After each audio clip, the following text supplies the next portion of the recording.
Y'all asked for it and now you got it. A Dead End Hip Hop podcast featuring your friends FIFO, Beezy, Ken, Modest Media, Sophie, and yours truly, Myke C-Town. Produced by Jay from Runaway Jukebox. Link in the description section. Click it, like it, love it. Now back to our regularly scheduled program.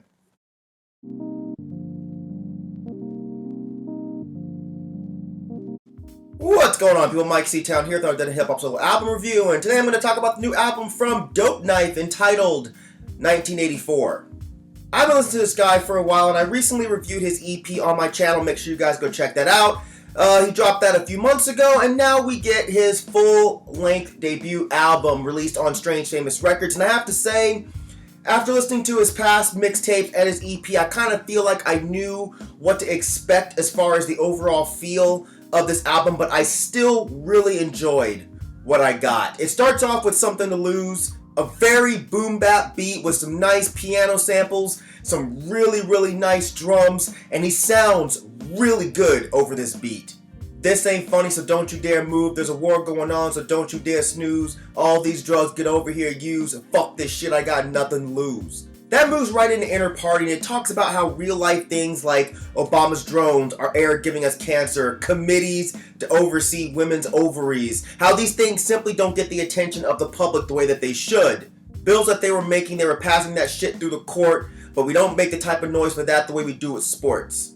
I also like the lines, for certain, it's nothing I'm getting deep into. Off the wall, I gotta catch 'em all like they're Pikachu. Peekaboo, the hunger makes it harder for me to keep my cool, but I'm a lover. I don't want beef like vegan food. Y'all motherfuckers are gonna get enough of throwing shots at vegans.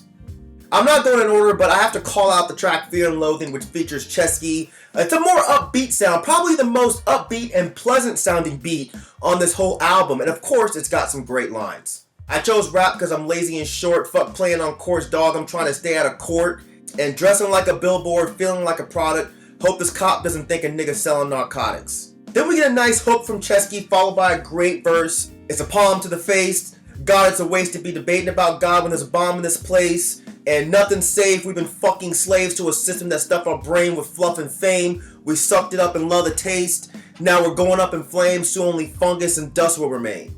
Your Tombstone was another great track, a gutter-ass, dirty beat. And it's a nice posse cut featuring 3 rappers, 5am, Obey, and Day Tripper. The only one I was familiar with is Obey, who's a local Atlanta rapper, who's a part of The Difference Machine, Controverse, Wake, Great MC. The other 2 guys I wasn't familiar with, but seriously, everyone here dropped bars.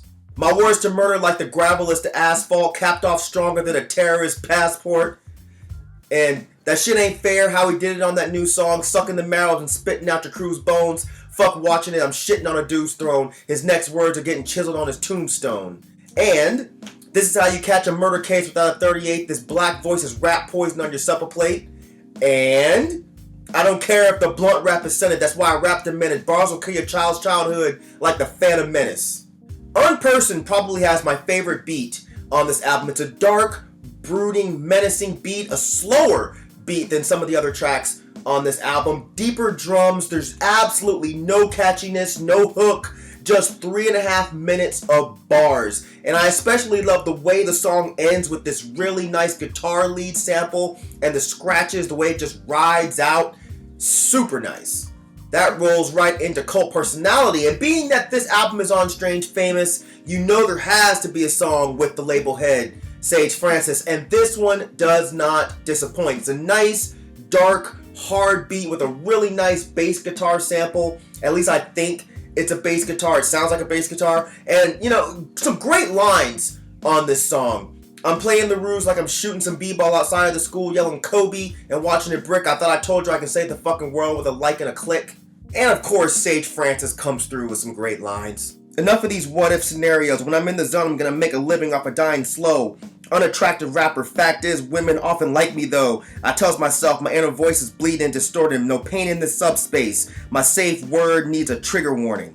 What's also great about this album is while it definitely has a boom bap feel to it, it's still really diverse. From songs like the opener Nothing to Lose to songs like Memory Hole, which is a bit slower, which rolls right into hashtag Squad Goals, which is a more upbeat posse cut with a gang of rappers I've never heard of, but all of them came nice, to the album's closer, Room 101. I feel like Dope Knife does a great job of keeping up the momentum of this album while also giving you a variety of sounds, but he never takes away from the overall dark and moody feel of this album. He also gives you a really nice mix of black humor while attacking serious themes like social issues, political unrest, and all with a really dope flow and some nice wordplay.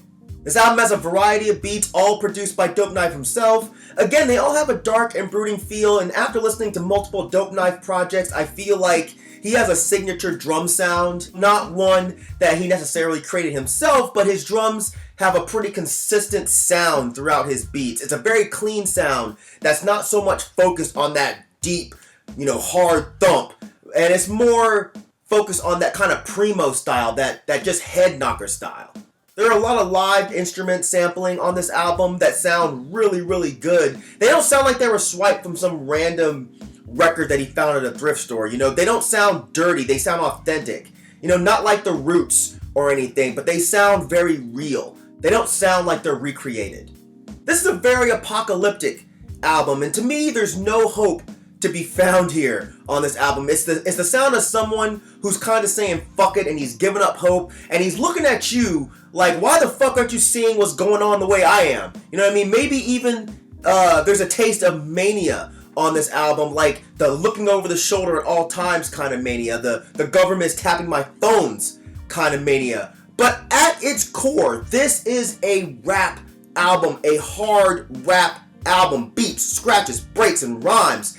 There's no pretension, there's no posturing. This album just feels like it's him. Like it's the album that he wanted to make. And I feel like he's sitting back like, if you like my album, cool. If you don't like my album, that's cool too. But me personally, I like this shit. So y'all need to go listen to this shit. Check it out. Leave some comments in the comment section down there. Let me know what you thought.